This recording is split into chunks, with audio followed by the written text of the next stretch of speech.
সূরা কুরাইশের মধ্যে আল্লাহ তাআলা বলেছেন ফালইয়াবুদু রাব্ব হাযাল বাইত আল্লাযী আত'আমাহুম মিন জু'ইন ওয়া আমানাহুম মিন খাউফ।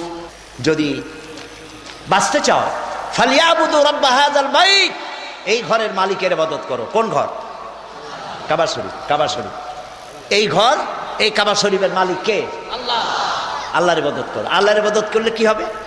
আল্লাযী আত'আমাহুম মিন জু'ইন ওয়া আমানাহুম মিন খাউফ। তাহলে ক্ষুধার সময় খাবার পাবা আর ভীতির সময় নিরাপত্তা লাভ করতে পারবা। সন্ত্রাস বাংলাদেশ থেকে নির্মূল হবে না, 100% সন্ত্রাস নির্মূল হবে না।